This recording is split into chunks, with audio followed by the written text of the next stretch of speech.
Yale Brothers, Episode 28.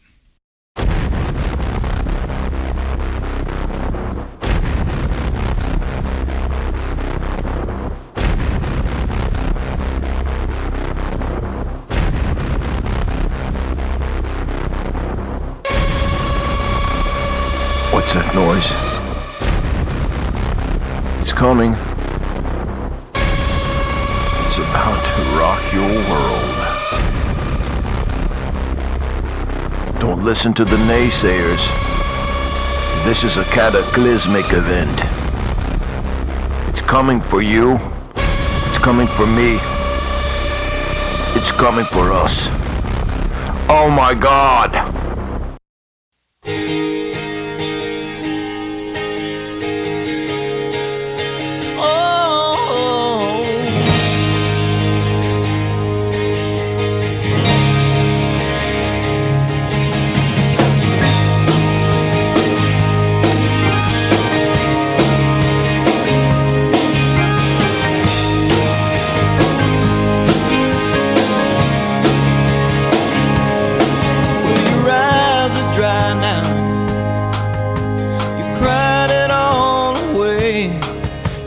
Shake you down like a dry leaf from a tree.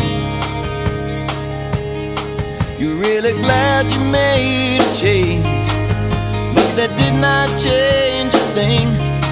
You're still the same old person, staring out a different window. Yeah, the wind is blowing cold as ever.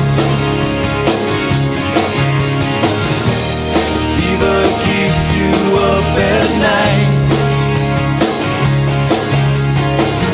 like you think you got it all together, but you see yourself in a different light.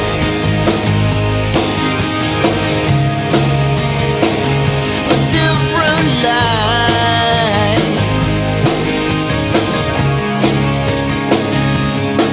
Well, you're older now, the years just slip away. I see new lines of fear and worry on your face. If you could live your life again, say you would not change a thing, but I know inside it's pride that keeps you quiet. Never let on compromise your vision. Everybody knows how hard you try. Addiction.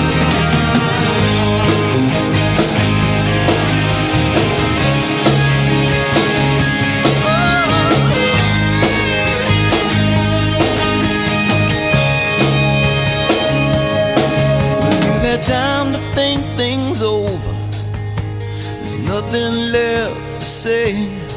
I see you sitting alone at night, your thoughts are far away. Well, is there something you remember from a dream that you once had? There must be something in your soul that makes you glad. The wind is blowing cold as ever. Fever keeps you up at night. The feeling never lasts forever. Now you see yourself in a different light. A different light, yeah. Oh, oh,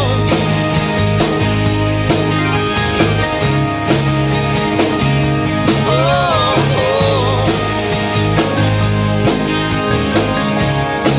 Can you feel yourself changing?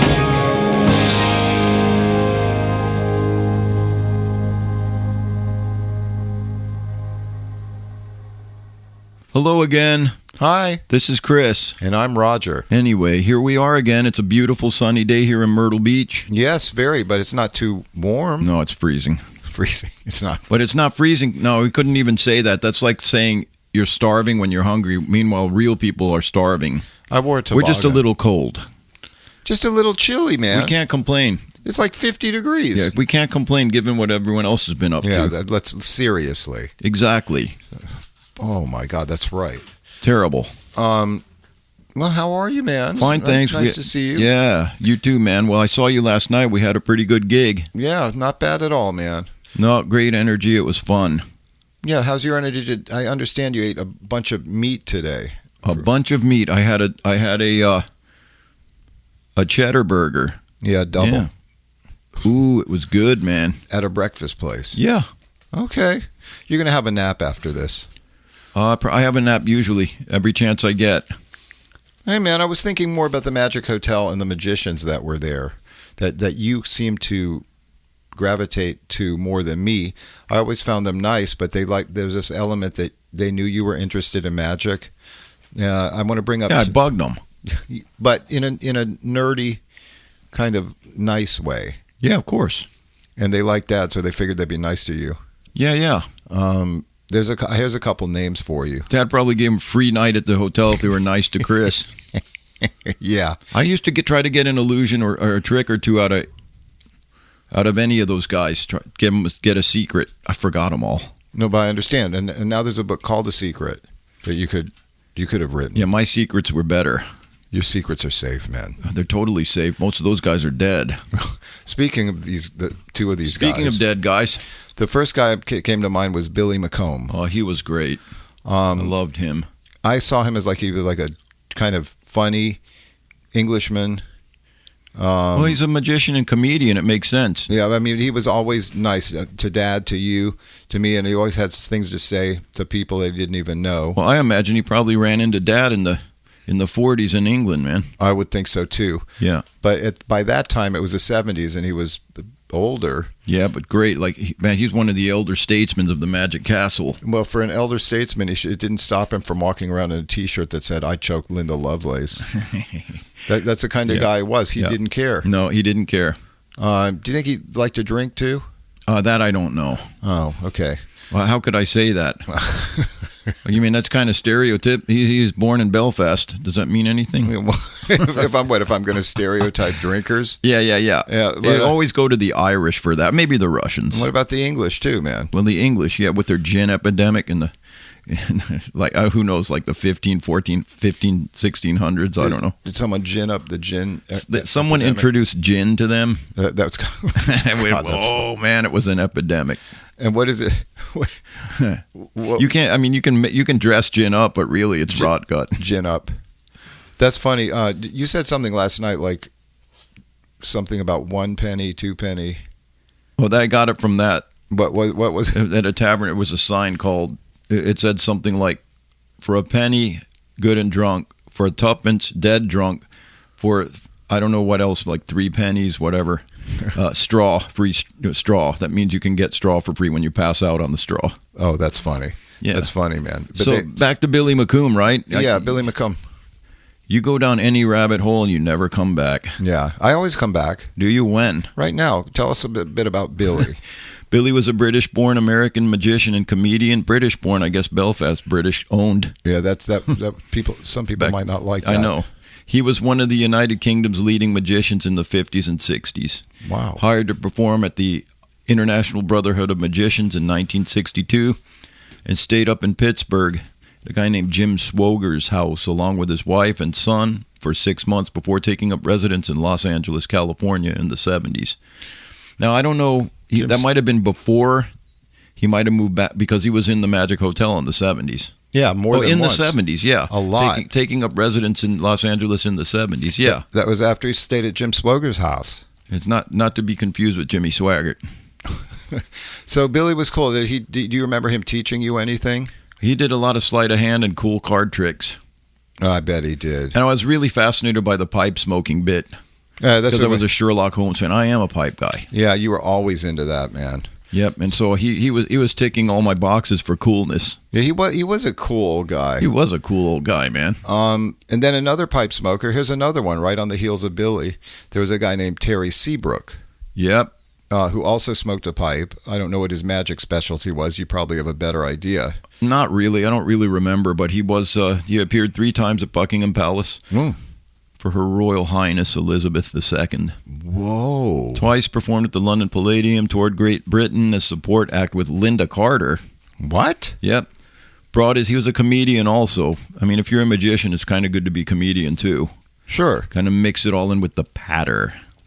And then he was a friend. So he was cool, man. He used to come over to the castle all the time. And he was a friend of Dad's also. Very much so. Chris and I went to this weird casting call. Yeah, this open call for like Tiger Beat magazine. So we dressed up in our little Pierre Cardin we were made to suits. And Chris wasn't having any. I wasn't unwilling. I hope we find the picture. We'll post it. Yeah. This open you can call. look. I look a little sullen. You look a little sullen and somehow stoned. But they and then years later, nothing happened. But years later, what? Tell us.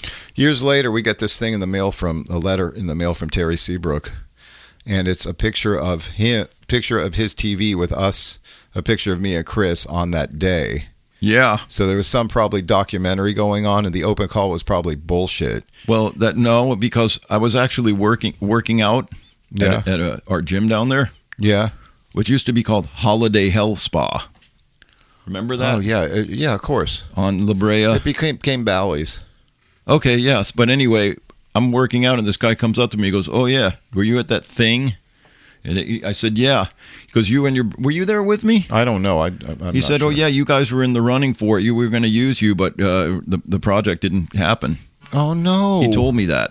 Oh, no, we did look kind of cute in our little suits. But then Terry took a picture of that. It was, that's not my cup of tea, man. Hopefully we can find that picture. Oh, I have it somewhere. Okay. Magic Castle, man. Yeah, great stuff, man. Yeah. There's some weird stuff. There was a Peeper. That's what makes it cool. Yeah. Not the Peeper. Not the Peeper. Peeper was uncool, but... Peeper. There was, Frida Peeper. Frida Peeper. Someone who worked there was like peeping in the windows of the hotel. Oh, worker? Yeah. Huh. Yeah. And that's funny. That was weird. All I heard, because Chris and I, there was don't fear the Peeper. I would. There was I don't know if he ever got arrested, but there was an alley in between the Magic Hotel and our apartment building, and behind our apartment building was the parking area of the castle, and on top of that was the illusion room. So it was very easy for someone. That's funny. I was just thinking about that back wall. Yeah. Yeah. I used to hear people vocalizing. I used to hear people doing a lot more than that coming up that alley. Like, oh, really? Yeah. They were vocalizing all right. Yeah, I mean, Mamma Mia, the chorus people. Well, you Mamma Mia, I was thinking more like, "Ay, papi." Okay. Ay. Oh, my God, Chris. Oh, my God. Working at the front desk was sometimes weird, man. At the hotel, it was, if you could call it. Yeah, sometimes it was work. It was. Dad didn't have it particularly organized. It wasn't like a hotel today where everything is. There are what's it called, processes. Yeah, it was just kind of skin of our teeth all the time. Analog. Yeah, no computers. I mean, if Dad wasn't there, we were screwed because he kept a lot in his head. And well, Carl said this. Carl said, "I'll get this." And then if he wasn't there, there's no way to reach him. No way. And there's a jumble of papers on his desk, random hotel keys in drawers and shit. And it was. I always had a sense of mild panic when, especially, let's say, a family from Germany was coming in or something. Oh yeah. And here they come up the stairs, right out of the taxi. Oh, here they are. And make it. And it would be you that was, or you. It's like our luck that we would be working. Yeah, and hopefully everything was up to snuff in their rooms and stuff. Yeah, and hopefully I don't get called in one day tripping on mushrooms like you did. Oh, man, I was having such a good time. We went up to the Mulholland Dog Park, hanging around, driving around the hills. Then you had to work? Yeah, I don't know how, because there were no cell phones. No, dude, it was... I think there was... I don't know how I had to end up working, but somebody told me I had to. Well, maybe you knew you had to. And no, I wouldn't have done that. Anyway. So it wasn't fun because someone did come in from Europe, and there was a problem. Yeah, there's more... there's some other weird stuff, too. Like, I remember... Well, but I handled it. Under those situations, I was very good at... I don't know about maintaining, always good at that. But no, you're stoic. but I know what has to be done, and I just kind of Meanwhile, I'm in a video game at that point. Meanwhile, you're having an existential meltdown when you're looking at these people. Oh yeah, but he's my soul is swirling in the bowl. I remember the place was overbooked, and Dad actually let someone cleaned up his room in his apartment and let someone stay there overnight until the room was available. Really? Yes. Do you believe that? No, I don't believe that, man. I do. I mean, I believe it. What do you mean? I mean, it's unbelievable. Yeah, not for Dad. It was very odd, man. Dad went the extra mile. That's why everybody loved him. That's why he kind of developed and cultivated for all the national touring companies. That's why all the actors came there. Yeah. Tom Berenger. Absolutely, man. What's the guy's name? Daniel Stern gave you like his Rolling Stone subscription. No, who? Jeff Daniels. Oh yeah, he stayed there too, man. Yep. Holy. He was super nice to me, man. And when he left, he said, "Hey, man, you can just take my subscription." And it was about 2 years. That's beautiful. Yep. How cool. No, and then Uncle Roger stayed there at night. Oh my God, Uncle Raj. Uncle Raj was Dad's showbiz partner. He was the night, aka the night watchman. We full up, even when there were plenty of rooms. We full up. Yeah, if you didn't want to deal with something, man, you would be hard pressed to hand anybody a roll of toilet paper. Kind of snarky Dutch South African. Oh yeah, we full up, and then out of toilet paper there could be some, but there could have been some. That should be illegal, man. I don't understand. I wouldn't be surprised if we tried to sell it to him. I hear you, dude. Man. Unbelievable. How about the pool and the parties? Remember a guy broke our raft? Do you remember? No. We had 2 rafts. They were for us. A red one and a blue one? No, 2 blue rafts with little white rope on the little eyelets. Styrofoam? No, blue blow-up ones. No. Yeah. Yeah. Well, I remember there was a guy named Wayne Cilento who went on to be a director and a choreographer, but he was the first mic in a chorus line. Oh. Like he popped one of them. How? I mean, just a little air hole and we... How the hell did he pop it? I don't know. What an asshole. I really don't know. I don't know how. Well, good for you, No, Wayne. thank you very much. Did he buy us a new one? No, but Dad, just let people use our stuff. Yeah. Oh, man. Yeah. That's the way it goes, man. Actually, yeah.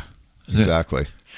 So what? Hey, by the way, what you heard in the beginning was me just messing around, obviously, with a little kind of movie preview type of thing, like I just had a thought. Thought. Oh no, that wasn't Wayne Cilento. Oh, okay. Oh man, I take it back. Wayne Cilento is not an asshole. It was some other person in the company of a chorus line in the touring company.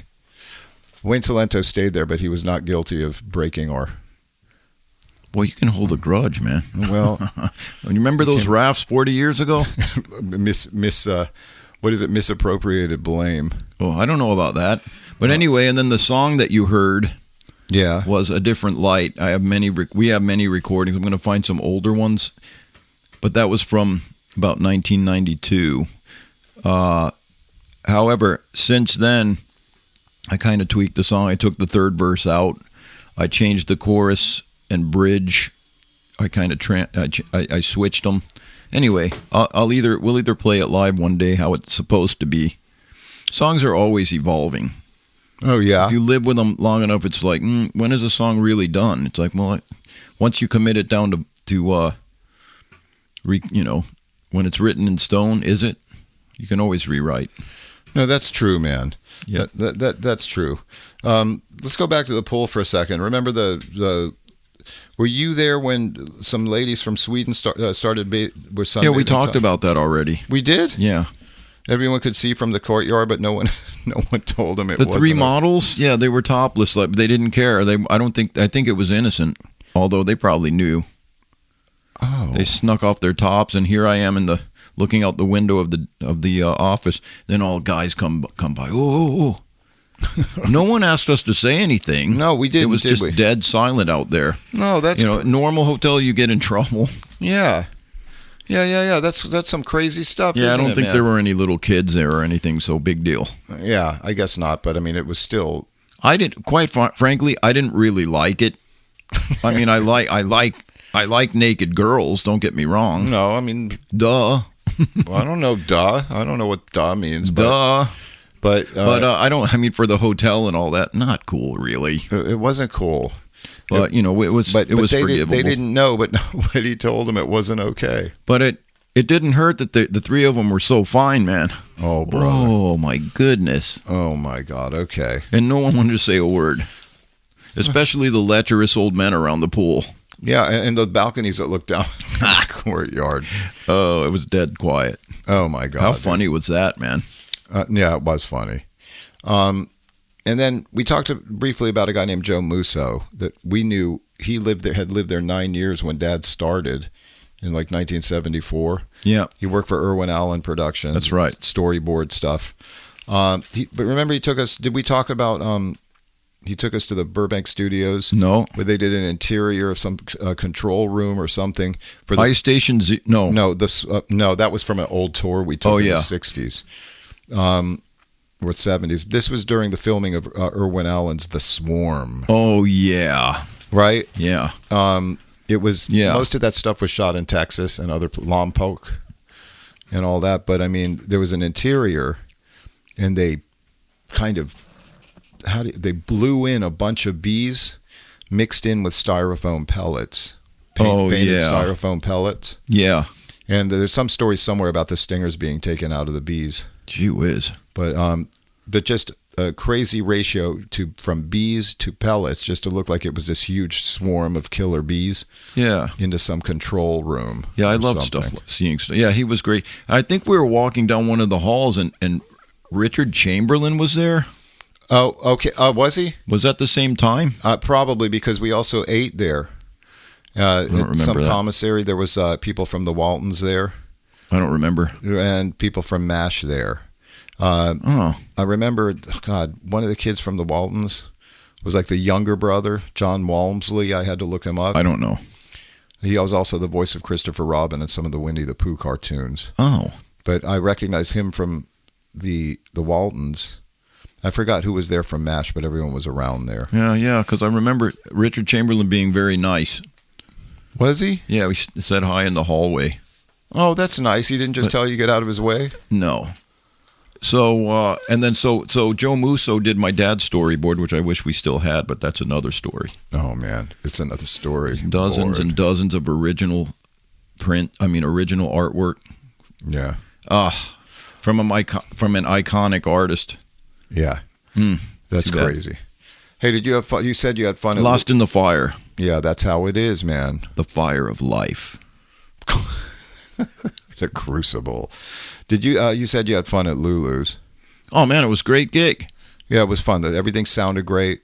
I love it when someone knows what they're doing on the soundboard. Paris did a good job. She just plugged us right in, and boom, we're going. The levels were good. It sounded great, and I love they have their own system there. We don't have to bring any of our own. No, that was really cool. But boy, good response. Everyone was still being safe. Yeah, but a lot of friends that we know came to see us, and we made a lot of new ones too. That's what it's all about. That is really cool, man. Yeah, and I busted out my old Martin that I haven't taken out for 10 years. It's in need of some work. Yeah. Frets and there are a couple issues. The nut and the neck. The neck's a little wonky, but it's a US made. Yeah. It's called a DC-1E. It's about a late 90s. They don't make those in the US anymore, but cutaway dreadnought. Okay. But it's been played to hell in the years through the. So I took it out, and I didn't want to ever. I wanted to get it fixed before I took it out there. But lo and behold, it worked. Sounded great, played great. It still needs some work, but man, it's like I heard something behind some of these other guitars in the case. Hey, what is it? It's me, Marty. Play me, man. Play me. Just give me a chance, man. I played him all night. Oh, it was great, man. And then some guy was admiring your guitars afterwards. Yeah. Yeah, I thought he was going to play it. You offered him a pick, but he didn't pick it up. Yeah, I'm glad he didn't. Yeah. I was really just kidding. Yeah. I would have let him. He seemed pretty responsible. Yeah, man. I don't mind. Yeah. Unless it's some dribbling, drooling drunk guy wanting to, let me play. Yeah. And there's some ladies back there saying to send a message up that they could be if we needed backup singers. Yeah. Okay. Yeah, right. It's like, yeah, okay, it's karaoke. Not. No, but I mean, hey, I can play you guys know me and Bobby McGee. No, but I mean, I can play it. First of all, we needed up front singers too. At least one. Oh yeah, too bad for you. Yeah. But and then like the problem with that when you start that, have you ever seen people come up and then just pull the mic toward their body height? Oh yeah. Without unscrewing anything, they pull the boom down. Well, you make a mistake with any of that, I highly discourage it. And as a matter of fact, we've never done that. The venues don't like that. No, it's a liability thing on stage. Mm-hmm. Our stuff, they get nervous about the musician stuff getting hurt. Listen, I don't like that, and we've never done it. But once you open that door, people think it's karaoke. Yeah, or they're going to come up and say, "Hey, can I do it?" This is a show, dude. You know what I mean? Get off my stage. It's karaoke for me. I just play the chords. Yeah, that's true. Hey, only the sexiest guys get on my stage. Who said that? Bill Gazzarri. Don't you remember the commercial for Gazzarri? Oh, no, that's funny. The Godfather guys. Of rock and roll. Oh, I guess we were among the sexiest guys then. We were on that stage. You could keep fooling yourself all you want. But I'm going to ask you what you're watching, what you've been watching. Ooh. Anything interesting? Any highbrow, lowbrow? No brow. No brow? Yeah. Lowbrow spectacle? Mm-hmm. Let's see. I've been watching Designated Survivor with Kiefer Sutherland. Oh. That's actually, I gave it a shot. Is it a series? Yeah, it's a series. Oh, man. The Capitol gets blown up. Boy. And all the president and everybody dies. Oh, geez. Senate, the House, and he's the third one in line, third or fourth guy in line. Oh, for the presidency, he was a HUD secretary. Oh, okay. And he's just an unlikely guy, and they whisk him into the office. He's the president, and what ensues is unbelievable. It's witty, it's quick, it's always cliffhanging. I'm enjoying it. I just thought I'd give it a shot. And another one I started was Billions. You know, with Giamatti. I haven't seen it yet. I saw about 20 minutes of the first one. I can see that's kind of interesting. Of course, Schitt's Creek. I've been enjoying. It's corny. I love it. That's funny, man. And I watched a documentary about London last night. Oh yeah. Oh yeah, about the gin. The gin. Oh my God! I just saw Judas and the Black Messiah. Judas and the Black Messiah is true? Judas and the Black Messiah is true. It's about an FBI informant named William O'Neill who infiltrated the Chicago chapter of the Black Panthers. What was he? And betrayed Fred Hampton. Was he FBI? He was an FBI. He wasn't FBI, but he became an informant to escape. He used to boost cars by pretending he was an FBI agent. Oh, how nice! That's nice. They had him trapped, and he betrayed Fred Hampton. Wow, no kidding. It was, and then later the same guy, William O'Neill, the informant, killed himself in the 80s.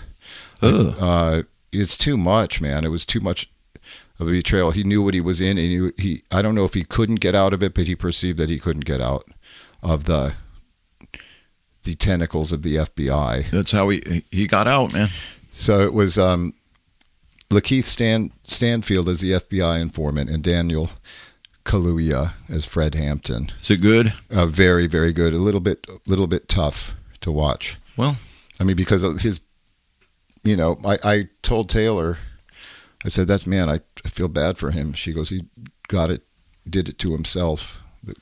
Well, but oh man, your stuff has way more substance than mine. Well, and I'm also going through a bit skimming the surface. Wow, no, that was excellent. There was a period piece called Emma that I couldn't watch with your girl from that chess thing. Oh, I don't know her name, but she's awesome. Taylor Joy. Is that her name? That's her last name. You mean the chess champion? Yeah. Oh, man, she was great in that movie. What was the damn name of that movie? Queen's Gambit. Queen's Gambit. Oh, man, she was great. I loved her. Well, it's wrong. It is wrong not to actually know her name, man. Why? She doesn't know yours. Checkmate. Anya Taylor-Joy.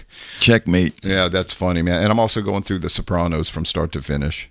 Oh, I've been revisiting that. I found Columbo, believe it or not. Oh, one more thing. I used to think I was Columbo when I was a kid. I had an old trench coat, and yeah, I thought I was. I don't know. Oh man, you're funny. I was a weird little kid, man. You're still a weird adult, man. I don't plan on changing. No, it's too late. It was too late to change when I became who I am. Okay, I'll let you. Not know. Was. I'll let you. Not will be. Am. Always. I always am, man. Was not was. No. I want to change the name of the Yale brothers. What? To Raj, not Raj. Very funny. Now listen. Pretty awesome, isn't it? Yeah, that's pretty funny. Yeah. Yeah. Look here, man. I have to go to work now. You poor bastard. Yeah. And it's not that hard. I really feel like weird that I implicated Wayne Cilento when it wasn't him. It was someone else. Mea culpa. Anyway. I'm not taking it out. That's okay. That's okay. If I can think of the other person's I got name. to call Wayne Cilento an asshole for no reason. No, perfect. we didn't mean it. It was a case of mistaken identity, man. Yes, it was. I'm going to try to come up with who it was and link to it if I can, but I can't promise that. I'll tell you, we'll get the bastard that ruined that raft. Yeah. And when we do, let me tell you, it ain't going to be pretty. We're going to take the wind out of his raft. I want my raft. I mean, that was messed up, man, because he didn't apologize. I want my raft. He just left it there. Well, how do you poke it? I mean, you pop it by jumping on it. That's probably what he did. Who knows? Anyway, but it was not Wayne Cilento. Was it your raft or mine? Who knows? They were exactly the same. It was yours. Okay. All right. Love you, man. I got to get the hell out of here. All right. Love you too, man. Just kidding about who asked you when you were talking about your movies. No, that's okay. You don't have to be just kidding. Because you asked me, and then I didn't say, hey, what about you? You just went in. I'm glad you did because I don't care. I didn't want to ask you. No, don't worry about it. Look, I'm not. Okay. Do I look worried about it? You look worried all the time. I have a resting bitch face, Yeah. apparently. People think I'm grumpy, and they read all kinds of stuff into it, and I'm just standing there usually wondering what the hell. Huh. Interesting, but not interesting enough for me to stay any longer. I have to go. Okay, man. All right, man. Thank you, everyone, for listening. Yes, and hope you'll keep listening to it. Us. Take care, guys. Bye-bye.